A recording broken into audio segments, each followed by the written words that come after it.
going to discuss the fantasy impact of the latest NHL trades and free agency signings. So let's start in New Jersey, where the Devils added former Hurricanes defenseman Dougie Hamilton on a 7-year, $63 million deal. He's one of the league's top offensive defensemen. But does his fantasy value get a bump in Jersey, Jeff? His fantasy value probably does not get a bump by going to the New Jersey Devils. This is the team with the 4th worst power play in the league last year. Now, that being said, he's going to get to play with some talented players like Jack Hughes, obviously. I like the move for New Jersey. I think it's smart. Their back end was easily one of the worst. Dougie Hamilton, all of that being said, he's going to a weaker team. He's going to play a ton of minutes because, this was a move so that they don't have to play guys like Damon Severance and Ty Smith, a million minutes per game. So from a fantasy perspective, though, I don't think you can necessarily rely on Dougie Hamilton to be the producer that he was with Carolina. They had an elite power play, obviously led by Sebastian Aho. We're just not there with the New Jersey Devils. Maybe in a year or two, I would look for his fantasy value to take a bump down, while his minutes are probably going to stay around the same. Paul, what do you think? Does his fantasy value get a bump, or do you agree with Jeff and not really?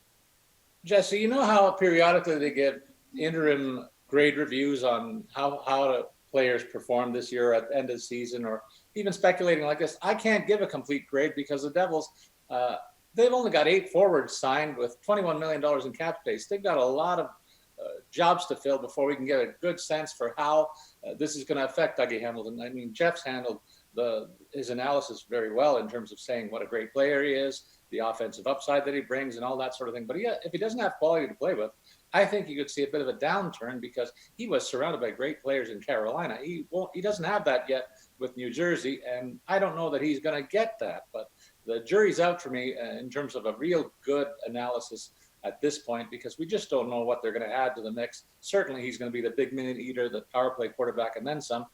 He's hard pressed to match the scoring totals without a good supporting cast, and we just don't know what that's going to look like yet. And to Paul's point, all those Carolina Hurricanes looked good last year because Carolina was a great team from the advanced stats perspective. So we don't know what some of these players might take dives, and Dougie Hamilton definitely could be one of them.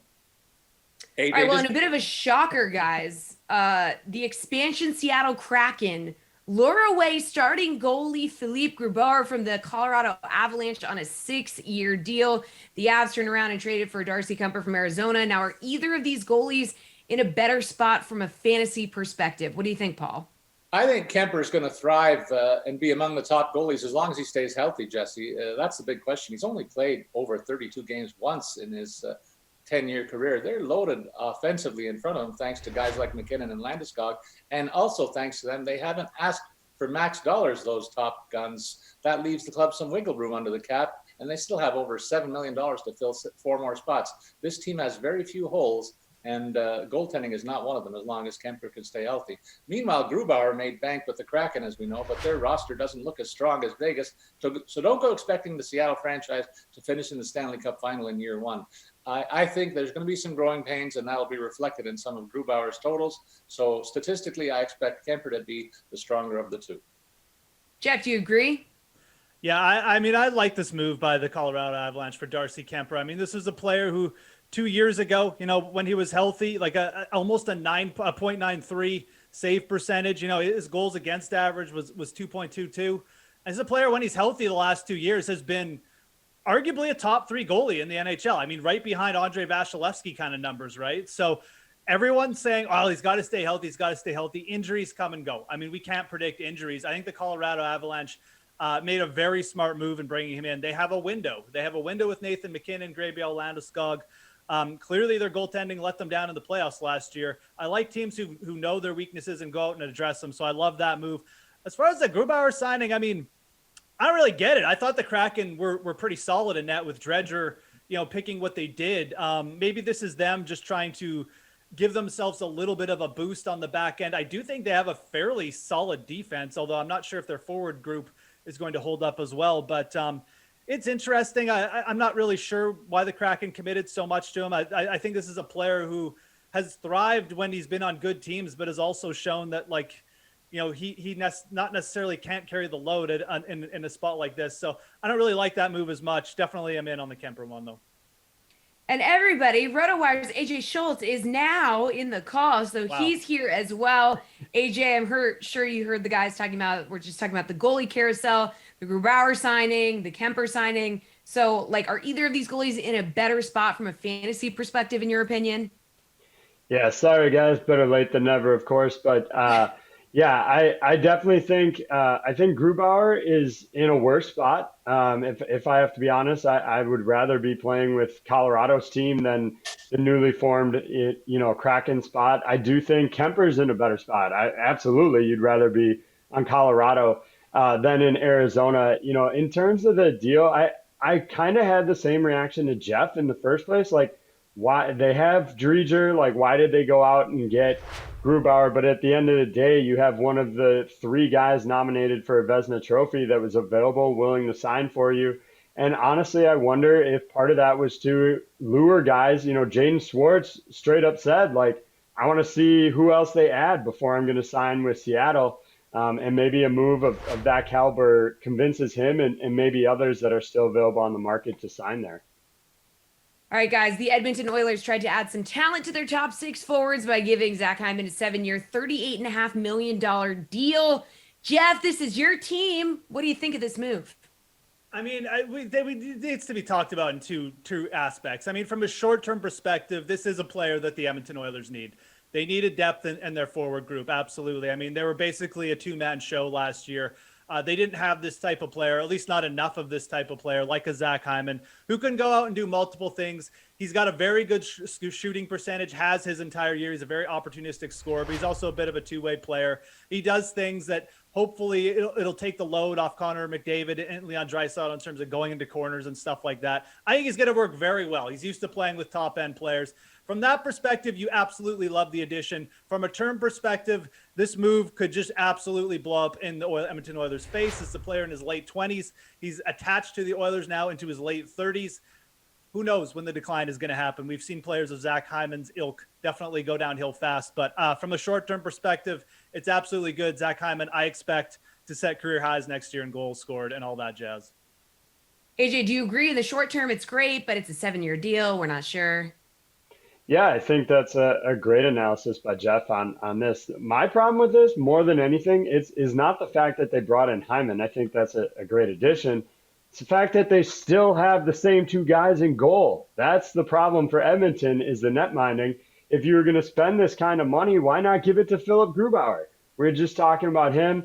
There's plenty of other guys out there to roll into another season with Mike Smith and Mikko Koskinen between the pipes is just to waste another year of Connor McDavid, in my opinion. Just making me cry over here, AJ. Nedeljkovic, Nazarick. Yeah, anybody. Why didn't we Literally sign any of anybody. these guys? Allmark? Come on. I could just sit here all day and list goalies I should have signed. Yeah. Paul, do you want to add fuel to the fire here? Just pile on Jeff.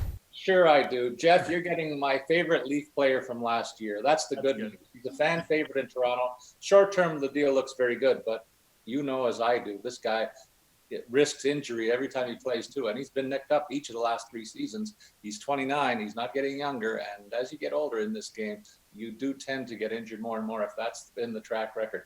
I don't think this contract's going to age very well at all, and that downturn could happen much sooner than even you imagine.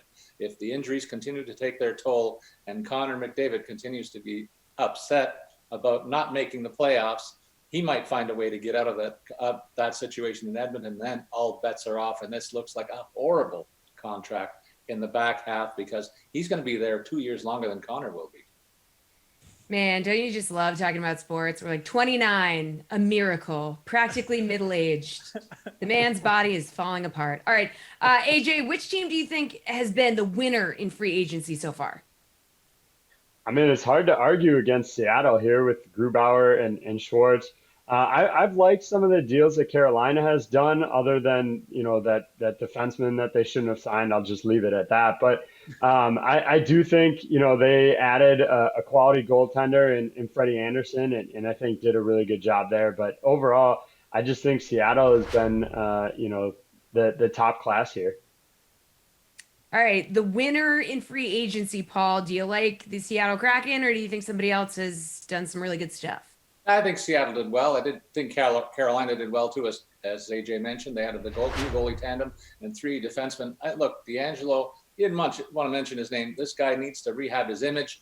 He is a talented player and could find himself in a real good situation if he gets his head straight. So there could be some sneaky good value in terms of DFS and season-long value if you take a flyer on him and he does act like a more mature version of the player that he was last couple of years.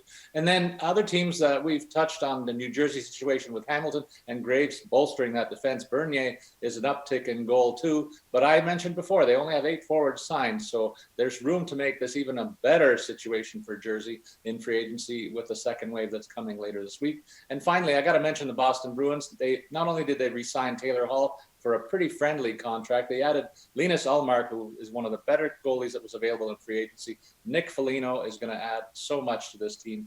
Typical Boston Bruins, rugged player, all heart and talented as well. And Eric Hall adds those same characteristics. So there's 4 teams in my mind that did very well in free agency this year.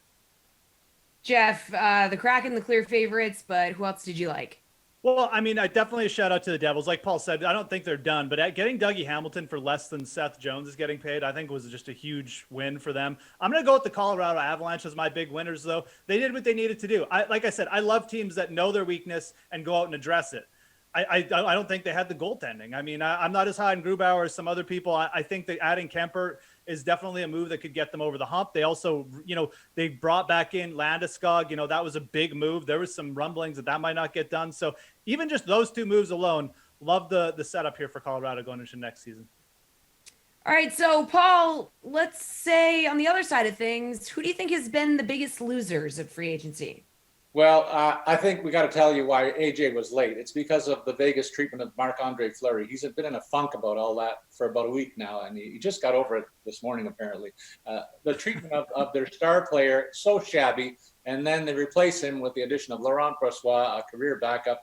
They added Evgeny Dadonov, who's in decline already, and he may not even make the top 6 here. They paid significant dollars to get him. Edmonton, I have to say, is in this list. Sorry, Jeff, buddy, but re-signing Mike Smith and running it back with Koskinen, are you kidding me? And then they multiply that disaster by signing Cody Ceci for big bucks. That's a massive overpay too. And I said what I said about Hyman. The deal looks good in the short term, but not so much in the long term. Connor McDavid might be looking for an exit strategy before too long. Tampa, on the other hand, they're another loser in my opinion. They lost their complete third line and Tyler Johnson as well up front, only to add Corey Perry, a bit player. He's going to be hard-pressed to play more than 4th line minutes. And finally, Buffalo Sabres losing Hutton and Ullmark in the nets. I got a call this morning that from the Buffalo management to see if I would like to play goal for them this year. I haven't played goals for years, so that's how desperate they are. And Jack Eichel might be dealt soon, so it's a complete disaster in the Queen City and not looking good there either. Jeff, do you need to fall on your sword and take your team here? I mean, look, I agree with what Paul said about the Oilers. There's no doubt. I also think that I don't know what Vegas is doing. I mean, there's some really suspect things going on. Signing Laurent Brossoit, to replace Marc-Andre Fleury. I don't know what's going on there. I'll say this. I think the biggest loser is the Carolina Hurricanes. I do not understand these moves. Trading Alex Nedeljkovic, a Calder Trophy finalist, a guy who carried your team for spurts, a young goalie. I don't understand it. And then also getting rid of Mazurek and bringing in 2 new goalies makes 0 sense to me. They brought in Ethan Bear, who is a potentially good replacement or a good young prospect. They also lost some in their bottom 6, though. I just don't really like the move. And this team was really close, and now they're sort of drifting away from some of their homegrown talent. I don't get it. I don't really get what they're doing over there in Carolina. But I think Vegas is right up there as well. We're gonna have to see if this Marc-Andre Fleury move leads to something bigger. But for right now, those 2 teams, Carolina and Vegas, I could see taking a step back just because of their moves this year. All right, AJ, what do you think? Which team's been the biggest loser? Well, I think you have to look at Buffalo. They've lost all their good players, replaced them so far with bad middling players. As they mentioned, the net minding, they've now got Craig Anderson, 40 years of age, Aaron Dell, career backup, 32 years of age. These are not starting netminders. So they haven't re-signed their good guys.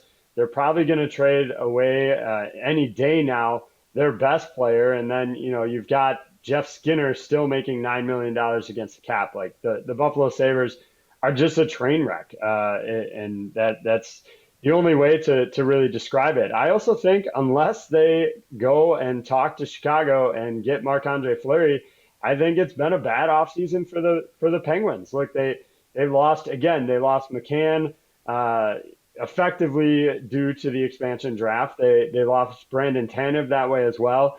And they are trying to replace those guys with some so-so options. I think Brock McGinn could be good, but Evan Rodriguez returning, not a big deal for them. You know, they really haven't done anything, as Jeff said, to address team needs, in my opinion here. Now, if they go and they manage to bring in Fleury, then it's been the best offseason that the Penguins have had in recent years.